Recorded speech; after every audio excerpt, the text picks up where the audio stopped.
চুলা জ্বালবার জন্য গুল দিছি, পা দিলে ভাঙ্গিয়ে যাবে। ও তুই গুল দিছিস? আমি না দিলে কে দিবে? বিটিকে তো কিছু বলা যাবে নাই, পড়ুয়া বিটি। ও কয়লা গুড়ি হাতে লাগাবে নাই, কয়লাও শেষ হয়েছে, তার জন্য বাধ্য হয়ে গুল দিতে হচ্ছে। হ্যাঁ হ্যাঁ, তুই ঘরে বসে গুল দিছিস আর আমি বাইরে গুল দিয়ে আলি। হ্যাঁ, তুমি বাইরে গুল দিয়ে আলে?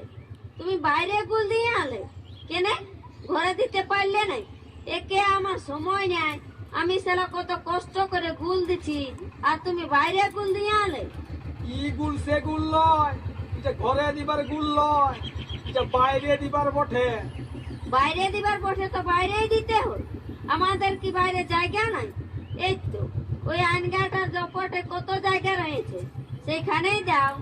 আরে আমার গুলটা চুলা জ্বালা গুল লয়, এটা আলাদা গুল, তুই বুঝবি নাই। হ্যাঁ, আলাদা গুল?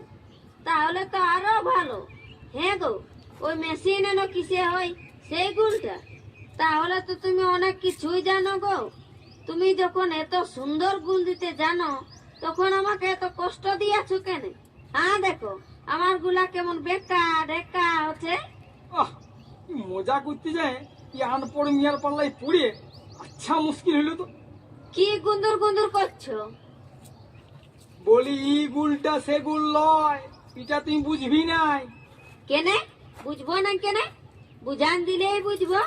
ও বুঝবি, তবে শুন শুন। গুল দিয়া মানে হইল পেঁদা কথা বলা, গুল দিয়ে আইলম মানে পেঁদা কথা বলে আইলম। ও, পেন্দা কথা বলা মানে গুল দিয়া? তো তুমি কি পেন্দা কথা বললে? মানে মানে হাটে হাটে সবজি কিনতে যায় একটি আচ্ছা সুন্দরী মেয়ে লোকের সঙ্গে